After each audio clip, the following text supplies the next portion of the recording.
Dr. Billy Graham já levou a mensagem de esperança em Jesus Cristo para o maior número de pessoas em toda a história.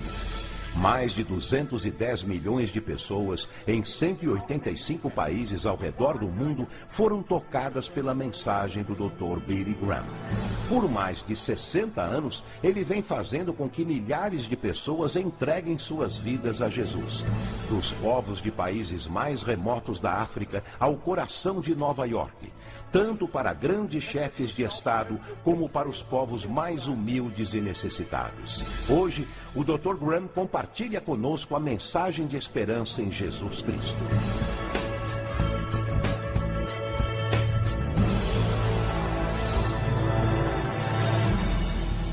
Há alguns anos atrás, 2 filmes britânicos receberam o Oscar da Academia de melhor filme do seu respectivo ano.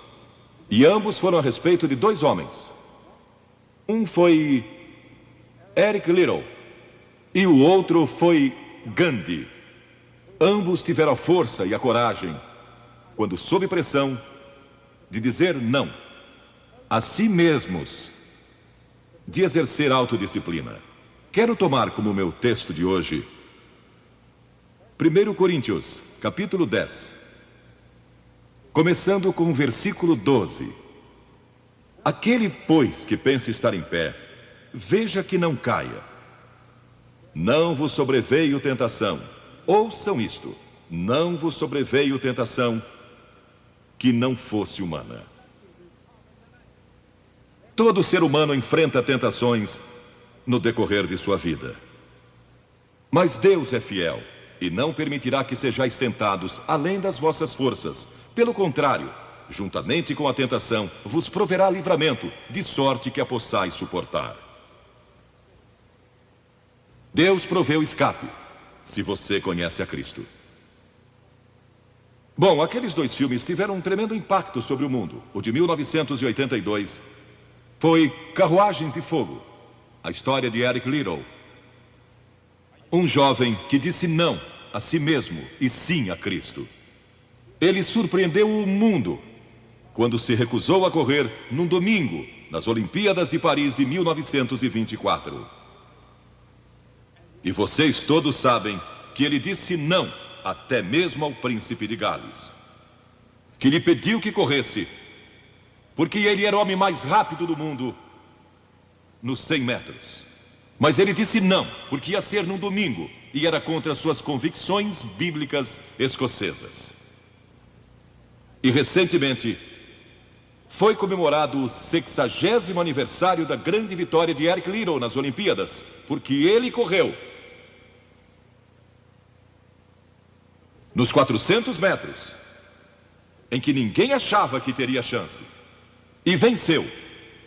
E fizeram esse grande filme a respeito da sua vida. E o que muita gente não sabe é que a vida de Eric Liddell não se limitou àquela vitória, porque depois que se formou na Universidade de Edimburgo, quando partiu, a estação estava lotada de colegas e professores cantando "Saudai o nome de Jesus", porque Eric Liddell foi para a China como missionário.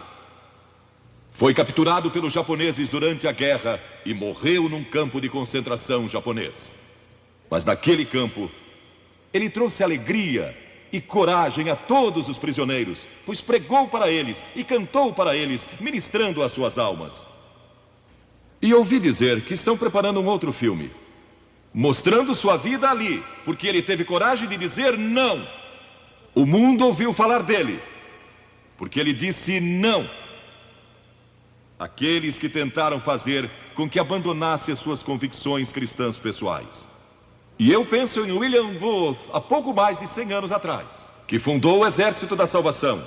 Ele se converteu, tornou-se um vigário, um pastor, e foi para as favelas de Londres, para as zonas da luz vermelha. Pregou entre a gente pobre, formou um pequeno grupo chamado Banda Aleluia, e ia às esquinas, e ia também às prisões. E alguns dos líderes religiosos da época não gostaram daquilo.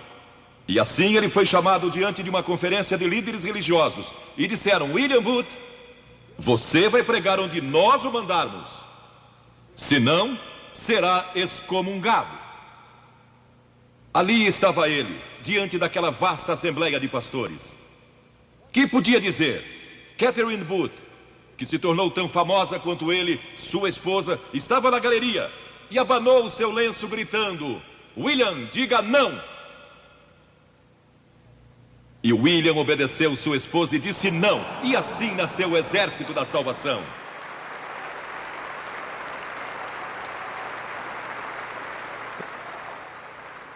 Lemos muitas histórias da Bíblia a respeito de jovens que disseram não e mudaram o curso da história. A primeira que quero mencionar, talvez nunca tenham ouvido falar. Seu nome foi Vasti e foi rainha da Pérsia. A esposa de Assuero, que reinou desde a Índia até a Etiópia. Pensem em todo o petróleo que ele tinha e provavelmente nem sabia. Um dos monarcas mais ricos que já viveu. E ele deu uma grande festa que durou muitos dias. No fim, provavelmente já bêbado, ele ordenou que sua esposa Vasti viesse e ali dançasse para todos os seus convidados. E ela assombrou aquele grupo de líderes mundiais. Ao se recusar, ela disse não. Eu não vou expor o meu corpo para esses homens. Ele mandou outra mensagem, ameaçando que ela deixaria de ser rainha e perderia seus confortos e bens materiais e toda a sua fama. Mas a sua resposta foi a mesma: não. E ela mudou a história, porque foi deposta como rainha. Nada mais sabemos. Mas por causa dela, Esther se tornou rainha e o povo judeu foi salvo.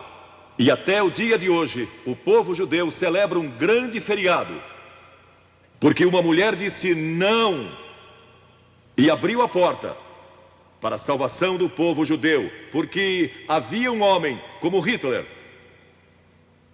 e era o primeiro-ministro do país, decidido a destruir e aniquilar os judeus. Agora, a Bíblia tem muito a dizer a respeito de sensualidade e lascívia e depravação. A palavra lascívia significa a tendência de incitar desejos sensuais. Sensualidade significa o apelo proposital aos sentidos físicos para satisfação pessoal. Talvez lendo um livro pornográfico ou assistindo um filme impróprio. A Bíblia diz que devemos nos abster das paixões carnais, da sensualidade, que fazem guerra contra a alma. Elas estão em guerra contra a sua alma e seu espírito. E a Bíblia diz que devemos nos abster delas, ficar longe delas. E então a Bíblia usa outra palavra, réprobo. Agora, isso se refere a pessoas totalmente depravadas, de consciências mortas ou cauterizadas, não sabem mais corar, perderam a capacidade de discernir entre o bem e o mal. E em Romanos 1:28 lemos: e por haverem desprezado o conhecimento de Deus, o próprio Deus os entregou a uma disposição mental reprovável para praticarem coisas inconvenientes. Ou seja, Deus desistiu deles dizendo: vão em frente, gozem toda a depravação e toda a sensualidade que quiserem, não vou perturbá-los. Ainda não. Mas saibam que seus pecados os acharão e prestarão contas no dia do juízo. E Paulo, escrevendo ao jovem Timóteo, disse: também estes resistem à verdade, homens de todo corrompidos, réprobos quanto à fé. Em outras palavras, rejeitaram a Cristo por tanto tempo que suas consciências se cauterizaram e seus corações se endureceram. E mesmo que o Espírito de Deus lhes fale, eles não podem ouvir. É por isso que é importante que você aceite a Cristo quando é jovem. É importante que venha a Cristo agora. Se o Espírito de Deus está falando com você, entregue a sua vida a Cristo, porque o dia pode chegar em que a sua consciência esteja morta e você não possa mais ouvir a voz de Deus. Ela disse não. Mas Vasti, você vai perder o trono, vai perder suas riquezas, pode até perder sua vida. Ela disse: minha resposta é não. Qual é sua resposta hoje àquelas coisas que são erradas? À mentira, à lascívia, à cobiça, ao preconceito racial? Qual vai ser? Você vai disciplinar seu corpo? Vai permanecer firme às convicções que Cristo e a Bíblia ensinam? Ou vai ceder e seguir pelo caminho largo que leva à destruição? Ou vai entrar pela porta estreita e pelo caminho apertado que conduz à vida eterna? Qual vai escolher? Você tem uma escolha hoje. Deus nunca vai forçá-lo a escolher. E então houve um outro jovem, um jovem chamado Daniel. E a Bíblia diz que Daniel resolveu em seu coração que não se contaminaria com as finas iguarias do rei, nem com o vinho que ele bebia. Agora, Daniel era um jovem que tinha um propósito. Ele havia sido capturado em Jerusalém. Quando o exército de Nabucodonosor invadiu a cidade, ele foi capturado e levado através de milhares e milhares de quilômetros à Babilônia, a quase 3.000 quilômetros de sua própria terra, sem aviões nem automóveis. Eram semanas de viagem. Mas ele estava resolvido a servir a Deus, e não devia ter mais de 12 ou 15 anos de idade. E Nabucodonosor, o grande rei, levara cativos de Jerusalém para a Babilônia, e ordenou que aqueles jovens, em quem não havia defeito, de boa aparência, instruídos em toda a sabedoria, fossem ensinados em sua corte, para que ele pudesse usá-los. Ele queria usar aqueles jovens judeus, porque sabia que eles tinham um dom especial. E durante o período de treinamento, mandou que lhes dessem os melhores vinhos e as mais finas iguarias, e todos os confortos disponíveis na corte de Nabucodonosor. Mas Daniel disse: não, não quero o vinho do rei, e não quero as iguarias do rei. Quero dormir no chão, não numa cama de penas. Quero viver uma vida simples e também disciplinada. Que diferença dos que mal podem esperar pelo dia em que possam sair de casa e se divertir. Mas não Daniel. Daniel estava longe de casa e ninguém saberia se ele fizesse algumas dessas coisas. Ninguém saberia se ele tivesse uma namorada e dormisse com ela, ou se embebedasse com o melhor vinho do rei. Ninguém saberia lá em Jerusalém, e ele poderia ter se tornado muito popular. Mas esse primeiro não, quando jovem, preparou-o para o grande não, quando era primeiro-ministro da Babilônia, e foi lançado na cova dos leões, porque não abandonou sua fé em Deus. Nós nos contaminamos ao comer demais, ou ao nos embebedarmos, ou ao tomar drogas, ou gastando tempo demais assistindo televisão, ou indo aos cinemas. Jesus declarou em Lucas capítulo 21: acautelai-vos, para que nunca vos suceda que os vossos corações fiquem sobrecarregados com as consequências da orgia e das preocupações deste mundo, e para que aquele dia não venha sobre vós repentinamente. O apóstolo Paulo disse: não disponhais para a carne no tocante às suas concupiscências. E Pedro disse: porque basta o tempo decorrido para terdes executado a vontade dos gentios, tendo andado em dissoluções, concupiscências e em detestáveis idolatrias.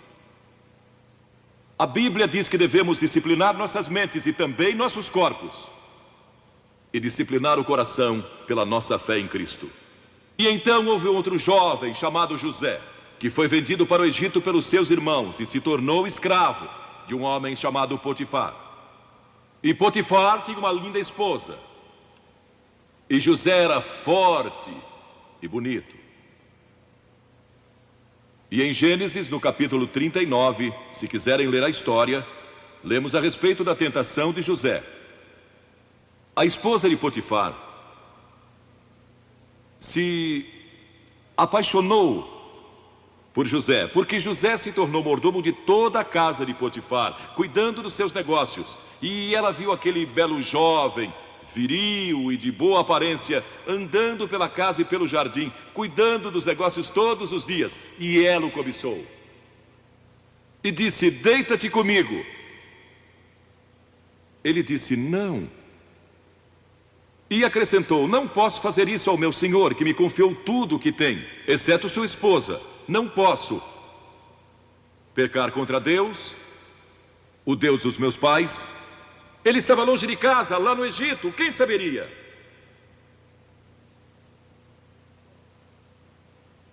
Mas disse não. E quando disse não, na última vez, ela o agarrou e ele fugiu dela, deixando sua capa. E ela começou a gritar, chamando os servos e dizendo: ele tentou me violentar. O que não era verdade. Mas Potifar acreditou e mandou que ele fosse lançado na prisão. E muitos de vocês sabem a história, que ele foi para a prisão. E através de uma série de circunstâncias, ele depois se tornou primeiro-ministro de todo o Egito. E governou o Egito sob o faraó. Deus o guardou e o promoveu. Porque José teve a coragem de dizer não quando foi tentado. Agora, sexo não é pecado. O sexo nos foi dado